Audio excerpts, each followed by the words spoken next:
하나님은 사랑이 하나님이라는 거예요. 사랑이 많으신 하나님이라는 거예요. 비록 우리가 하나님 앞에서 정말 음란하게 굴어도 하나님만을 섬겨야 되는데 세상을 따라가는 이 음란병에 걸려 있더라도, 하나님의 입장에서는 영적인 간음죄를 저질렀다라고 여기고 있더라도 하나님께 돌이키기만 한다면 하나님께서 은혜를 베풀어 주시고 우리를 용서해 주시고 우리와 함께 해 주시고 우리를 끝까지 사랑해 주신다라는 거예요. 그 내용이 바로 다음과 같은 내용인데요. 오라, 우리가 여호와께로 돌아가자. 여호와께서 우리를 찢으셨으나 도로 낫게 하실 것이요 우리를 치셨으나 싸매어 주실 것임이니라. 그런데 오늘 살펴볼 호세아 14장을 보게 되면요, 이제 마지막 장 아닙니까? 호세아서의 마지막 장인데, 이 14장을 보게 되면 하나님께서는 호세아서를 마무리하면서 자신의 변함없는 마음, 즉 여호와께로 돌아오라, 이것을 백성들에게 더 간절히 전달을 해주고 있습니다. 그러면서 하나님께서는 자신의 백성들이 자신에게로 돌아오면 두 가지를 해주시겠다라고 약속을 하고 있어요. 야, 너희들 나에게 돌아오기만 하면 내가 두 가지를 줄게. 지금 하나님이 그 말을 해주고 있어요. 그것은 바로 다음과 같은데요. 우선 3절을 보세요. 3절을 보시면 이렇게 나와 있죠. 고아가 주로 말미암아 긍휼을 얻음이니이다. 즉 자신의 백성들이 하나님으로부터 고아처럼 긍휼을 여김받게 된다는 거예요. 여러분, 긍휼이라는 단어는 컴패션이라는 단어인데 바로 우리 주님으로부터 우리가 어떻게 된다는 거예요? 고아처럼 불쌍히 여김을 받는다는 거예요. 불쌍히 여김을 받는다. 여러분, 하나님으로부터 불쌍히 여김을 받게 되면요, 그 문제는 해결됩니다. 그분은 만왕의 왕이시잖아요. 창조주시잖아요. 모든 문제에 답을 가지고 계신 그분께서 우리를 여러분들 답답하게 여기시는 것이 아니라 우리를 긍휼히 여기시고 불쌍히 여기신다면 우리의 모든 문제 해결해 주지 않을까요? 그런데 거기에 더하여 또 하나가 있어요. 그것이 바로 무엇이냐면 오늘 보면 5절입니다. 5절을 보시면 이렇게 나와 있죠. 내가 이스라엘에게 이슬과 같으르니. 즉 하나님께서는 이스라엘에게 있어서 꼭 필요한 이슬과 같은 존재가 되어 주시겠다라는 거예요. 이슬과 같은 존재가 되어 주시겠다, 약속해 주고 있습니다. 너희들 나에게 돌이키기만 하면 이스라엘 백성들에게 꼭 필요한 이슬과 같이 내가 되어 주겠다라는 것이죠. 하지만 당시 이스라엘의 처지는 이루 말할 수가 없는 형편이었습니다. 그 이유는 바로 13장 15절을 보면 알 수가 있죠. 여러분들이 가지고 있는 성경 13장 15절을 보세요. 눈으로 한번 보십시오. 어떤 내용입니까? 이스라엘이 고생하며 수고했던 모든 것들이 광야에서 일어난 바람으로 인해서 근원이 마르고 샘이 마르고 쌓아둔 모든 보배의 그릇이 약탈까지 당했다라는 거예요. 한마디로 소망이 없어졌다라는 것이죠. 한마디로 문제투성이라는 거예요. 어떻게 해결받을 수 없다라는 거예요. 따라서 이런 이슬로는 바닥을 치고 있던 당시 이스라엘의 문제를 도저히 해결할 수가 없습니다. 이슬로는 불가능해요. 자, 그렇다면 하나님께서는 당시 백성들의 처지와 형편을 모르지 않을 터인데 왜 굳이 소낙비와 장맛비가 아니라 이슬과 같이 임하신다라고 약속해 주고 있는 것일까요?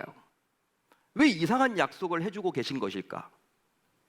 만약 신자인 여러분들의 상황이 당시 백성들의 처지와 같다면 여러분들은 하나님께 이슬이라도 주셔서 감사합니다, 이렇게 감사할 수 있겠습니까?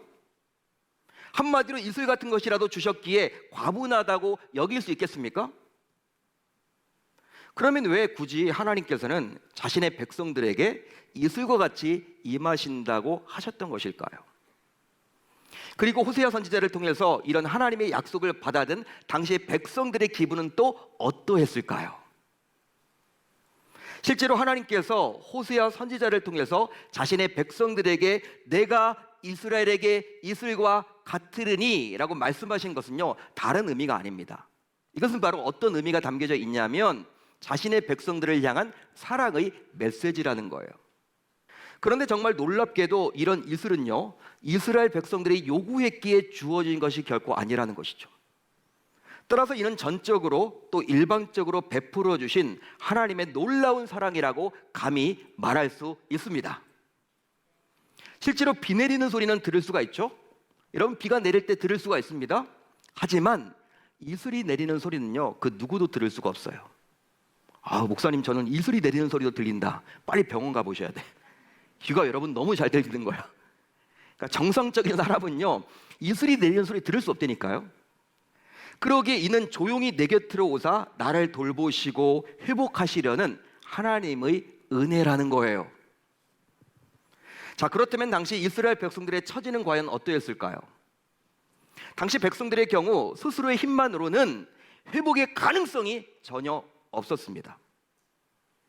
이것은 마치 다음과 같은데요, 바로 팔레스타인 지역의 경우 상상하기 힘들 정도로 메마르겠기에 하늘에서 내리는 이슬이 없다면 그 어떤 생명도 그 땅에서 살아갈 수 없는 것과 마찬가지죠.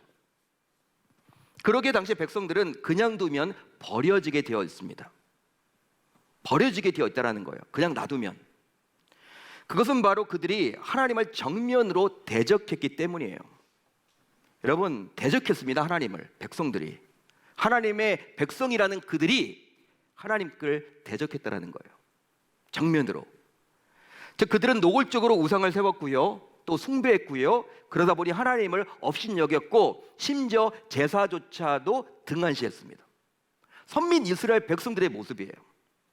하나님이 가장 기뻐하시는 게 예배 아닙니까? 예배도 자신의 마음대로 드려요. 하나님이 원하시는 방법이 아니라 드리는 척합니다.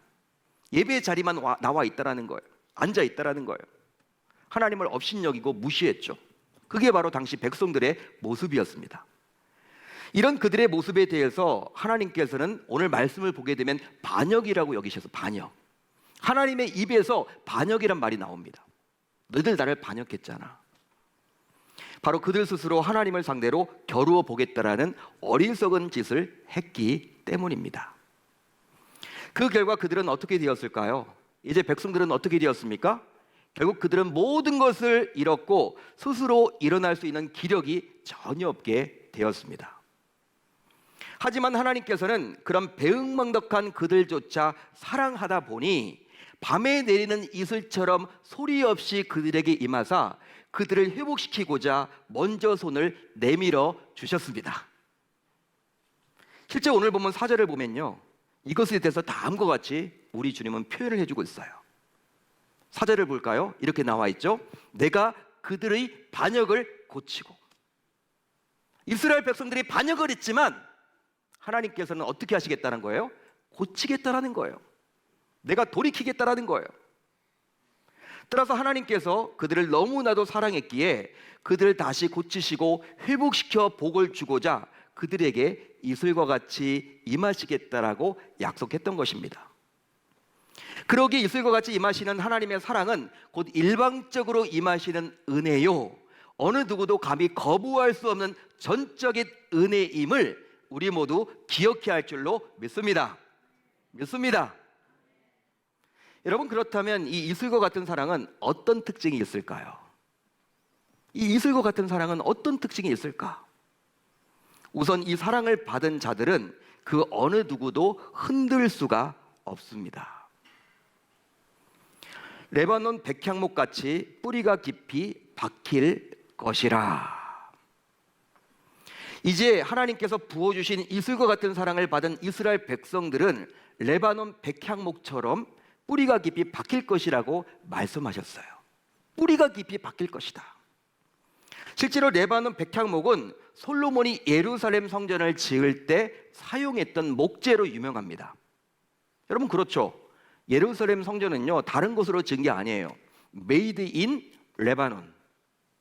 레바논 제품이야. 레바논 백향목. 그만큼 거대하게 자라는 고급 원목이다 보니 성전과 같은 중요한 건축물을 지을 때마다 하나님께서는 이 원목을 사용토록 하셨다는 거예요. 실제 레바논 백향목은 팔레스타인 지역에서 일반적으로 볼 수 있는 다른 나무처럼 화렵수가 아니라 침엽수입니다. 침엽수. 추운 곳에서 자라는 그 나무처럼 침엽수예요. 그렇기 때문에 여러분, 이렇게 길게 높이 여러분 자랍니다. 잎이 푸르고 진액이 마르지 않으며 거대한 나무이다 보니 고급 건축 자재로 주로 사용되었다는 거예요. 여러분, 어떤 건물을 지을 때 이렇게 여러분들 나무를 여러분 잘라가지고 자꾸 붙여가지고 지으면요, 그게 여러분 튼튼할 수가 없겠죠.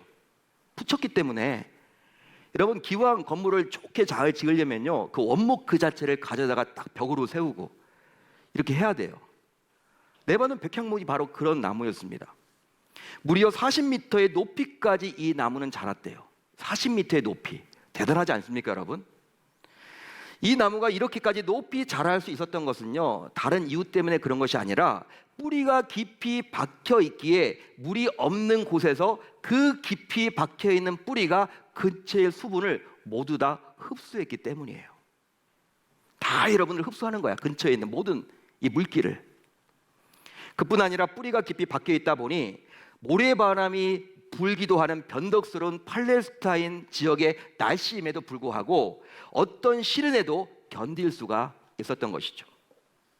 뿌리가 여러분 깊이 박혀 있는 거예요. 따라서 이제 하나님께서 부어주시는 이슬과 같은 사랑을 받게 된 백성들 역시 하나님께서 친히 그들에게 뿌리 내려주셨다 보니 이제 그 누구조차도 이 백성들을 쉽게 흔들 수가 없게 되는 것입니다. 여러분 이것이 얼마나 큰 축복입니까? 어떤 다른 민족이 와서 흔들려고 해도 하나님이 뿌리가 되어주셔서 친히 하나님이 뿌리가 되어주셔서 막아주신다는 거예요. 여러분 이것보다 더 큰 복이 어디 있습니까? 이슬과 같은 사랑이 바로 이러한 특징을 가지고 있다는 거예요. 다음으로 이 사랑은 우리 모두를 건재하게 합니다.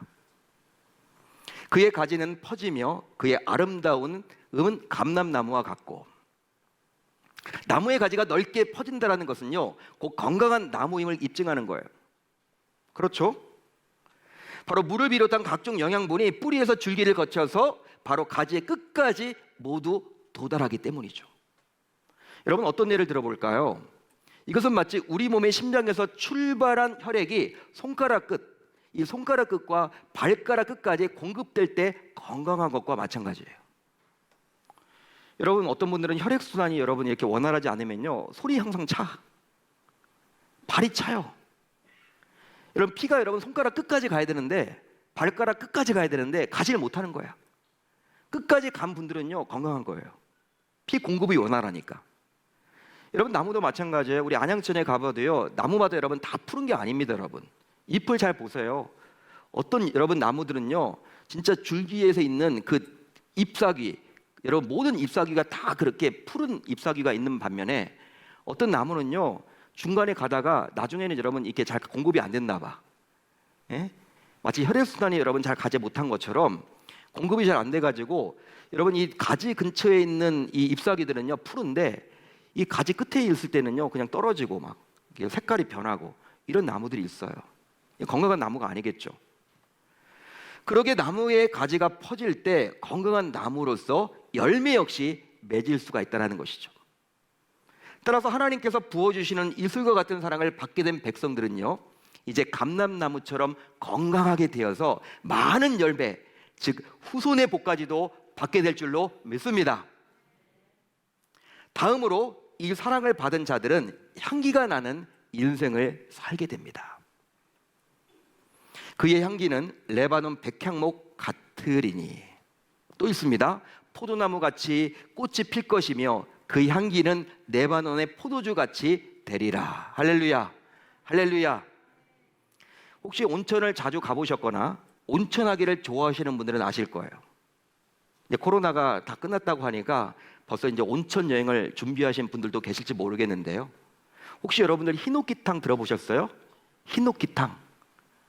전혀 온천에 관심이 없으세요? 히노키탕 들어보셨어요? 여러분 이것은 편백나무로 만들어진 욕조를 말해요. 히노키탕은 이 욕조에 몸을 담그고 있으면요 편백나무 향을 은은하게 느끼면서 온천을 즐길 수가 있죠. 단순히 몸만 담그는 것이 아니라 기분까지 좋아져요. 머리가 맑아집니다. 여러분 그 향기가 여러분 오래가요. 따라서 편백나무가 주는 향은 주변 사람들에게 기분을 좋게 하고 기쁨을 주기도 하죠. 마찬가지로 이슬과 같은 사랑이 임하게 되면요 이제 백성들은 포도나무 같이 꽃도 피고 그 향기는 레바논의 백향목 향기처럼 최고의 향을 발해서 주변 사람들에게 즐거움을 주는 인생을 살게 됩니다. 한마디로 자신만 행복한 이기적인 인생이 아니라 주변 사람들에게 행복을 주는 이타적인 인생을 살아가게 된다는 거예요. 나 혼자 예수 잘 믿고 행복한 것이 아니라 나로 인해서 향기를 발해가지고 주변 많은 사람들에게 도움을 주는 사람, 이 얼마나 멋진 사람입니까? 인생입니까? 따라서 향기는 그게 얼마나 커다란 축복인지 몰라요. 그러기에 이슬과 같은 사랑은 주변 사람들에게 선한 영향을 끼치는 은혜라고 감히 말할 수 있는 것이죠. 마지막으로 이 사랑을 받은 자들은 풍족하게 됩니다. 풍족하게 돼요. 나는 푸른 잣나무 같으니 내가 나로 말미암아 열매를 얻으리라. 아멘. 소나무와 잣나무는 얼핏 비슷하게 보입니다. 가까이 가면요 구분할 수 있지만 멀리에서 보면요 이게 소나무인지 잣나무인지 여러분 구분이 잘 안 돼요. 소나무와 잣나무는요 모두 솔방울을 가지고 있습니다. 하지만 차이가 있는데요, 소나무의 솔방울에는 열매가 없지만 잣나무의 솔방울에는 열매인 잣이 들어있죠. 그런데 이슬과 같은 사랑이 임할 때 그 백성들은 푸른 잣나무 같게 되어서 많은 열매를 맺게 될 것이라고 말을 해주고 있어요. 실제로 침엽수가 귀한 팔레스타인 지역에서 푸른 잣나무 같은 열매를 맺도록 해주시겠다고 약속하고 있으니 이것은 바로 하나님께서 이슬과 같은 사랑이 임한 백성들을 풍족하게 살아갈 수 있도록 배려해 주시겠다는 거예요. 따라서 이것보다 더 큰 축복이 어디 있겠습니까, 여러분? 실제 그렇지 않을까요?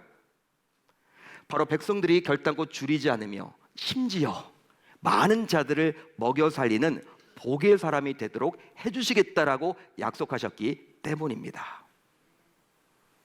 하지만 우리가 놓쳐서는 안 되는 것이 있어요. 놓쳐서는 안 되는 것이 있습니다. 그것은 바로 무엇이냐면 이슬과 같은 은혜가 없이는 우리가 그 무엇도 할 수가 없다라는 사실이에요. 방금 전에 우리가 살펴봤던 이슬과 같은 사랑의 특징, 이 네 가지를 우리가 살펴봤는데, 와, 나도 그런 가정 되면 좋겠다, 나도 그렇게 살면 좋겠다 하는데 이슬과 같은 사랑이 임할 때만 가능하다는 거예요. 이슬과 같은 사랑이 임하지 않으면요 이런 네 가지를 받아 누릴 수 없다는 거예요. 자, 그래서일까요? 실제로 하나님께서는 호세아 선지자를 통해서 자신의 백성들에게 다음과 같이 권면해 주고 있죠. 내가 나로 말미암아 열매를 얻으리라 하리라. 아멘. 여러분 이 말씀 잘 보세요. 내가 열매를 얻으리라 하리라가 아니에요. 지금 하나님께서 내가 나로 말미암아 내가 없이는 열매를 맺을 수 없다라는 거예요. 내가 줘야지만 열매를 맺을 수 있다라는 거예요. 실제로 하나님께서 부어주시는 이슬과 같은 사랑이 없이는 그 어떤 열매도 맺을 수가 없습니다. 따라서 이슬과 같은 은혜라고 해서 우리 모두 가벼이 보거나 우습게 여겨서는 결코 아니 되겠죠. 바로 우리가 보기에 하나님의 일하심은 때때로 이슬과 같이 보잘것없이 보이더라도 그 이슬 안에는 전지전능하시고 무소부지하시는 여호와 하나님의 놀라운 능력과 권세가 함께하기 때문입니다. 할렐루야, 할렐루야. 사랑하는 성도 여러분, 오늘은 어버이 주일입니다. 오늘은 어버이 주일이에요. 하늘에서 하나님께서 내려주시는 이슬과 같은 사랑이 있다면 이 땅에서 이슬과 같은 사랑을 실천하며 살아가는 분들이 있어요. 바로 저와 여러분들의 부모님이십니다. 부모님이세요. 여러분 실제로 이분들의 소리 없는 사랑과 희생은 바로 이슬과 같은 사랑이라고 감히 말할 수 있겠죠. 더욱이 이분들의 이런 사랑이 없었다면 오늘 우리의 모습은 존재할 수가 없습니다. 그리고 이곳에 남아서 어쩌면 예배드리기도 힘들어질지도 몰라요. 하지만 그동안 우리는 안타깝게도 이런 부모님의 이슬과 같은 사랑을 많이 잊어버리고 살아왔죠. 한번 가슴에 손을 얹고 생각을 해보자고요. 지금 나 자신은 이슬과 같은 사랑을 쏟아주신 부모님의 사랑을 얼마나 느끼며 또 얼마나 감사하며 살아가고 있으십니까? 더욱이 말씀을 준비하면서 저 자신도 점검을 해보니까 참 부끄럽더라고요. 뭐가 그렇게 바쁜지 우리 자녀들에게 우리가 관심을 갖는 것 이상으로 부모님에게 더 가까이 가고 해야 되는데 저 자신도 그렇게 살지 못하다 보니까 이 어버이날 말씀 준비하는 거 어버이 주일 참 쉽지 않았어요. 몇 번 지우고 이거 해야 되나 말아야 되나 하나님 앞에 기도하면서 담 위에 섰습니다. 나 그렇게 살지 못하니까 참 부끄럽더라고요. 아마도 저 자신을 포함하여 이곳에서 말씀을 듣는 대부분의 우리 모두 그동안 이런저런 핑계와 이유를 대면서 부모님의 사랑을 너무나도 잊고 지내왔죠. 하지만 이제 오늘 우리 모두 이슬과 같은 이 놀라운 사랑을 기억하고 영원히 잊지 맙시다. 그럴 때 이슬같이 임하는 하나님의 사랑과 부모님의 사랑으로 저와 여러분들 모두 어떤 문제를 만나든지 간에 그 문제에서 해결을 받고 회복하게 될 줄로 믿습니다. 따라서 이제 우리 모두 이슬과 같은 사랑을 나누어 봅시다. 사랑은 말과 행동과 섬김으로 표현할 때 드디어 진정한 사랑으로 증명되는 거예요. 뭐 부모님 아시죠? 당연히 자녀들이 여러분 자기를 사랑하는 건 모르지 않습니다. 그렇지만 말로 해야 돼요. 행동으로 보여주셔야 돼요. 표현하셔야 됩니다. 따라서 표현하지 못하는 사랑은 진정한 사랑이라고 할 수 없겠죠. 부모님을 위해서 시간을 내셔야 돼요. 물질을 투자하셔야 됩니다. 다음으로 부모님께 받은 사랑을 자녀에게 가르칩시다. 나를 포함하여 내 자녀들이 계속해서 이슬과 같은 이 부모님의 사랑을 느끼고 감사할 수 있도록 자녀들에게 계속 가르쳐 주셔야만 합니다. 그래야지 자녀들 역시 부모의 사랑을 잘 알고 계속 그 부모의 사랑에 감사할 수 있는 거예요. 실제 예로부터 효부 밑에 효자라는 말이 있듯이 부모님의 사랑을 자녀들이 알고 감사하는 이 사랑의 대물림 운동이 우리 가정에서 일어나야 할 줄로 믿습니다. 출발해야 할 줄로 믿습니다. 여러분, 이제 이것을 실천에 옮기고자 우리 모두 비록 5월 8일 어버이날은 이미 지났지만 되도록 자주 부모님과 자녀들과 함께 지금 3대와 4대가 함께 하는 식탁의 자리를 꼭 마련하셔서 이런 사랑의 대물림 운동이 일어나도록 해야 할 줄로 믿습니다. 하지만 어떻습니까? 대부분의 가정이 뭐 저희 가정도 포함되어서 대부분의 가정이 자녀들이 어느 정도 크게 되면 자녀는 공부해야 된대요. 바쁘대. 본인만 가서 부모님을 섬기고 식사 대접하고 그런 경우들이 많죠. 자녀들은 바쁘다는 거예요. 그냥 놔둡니다, 여러분. 바쁘니까.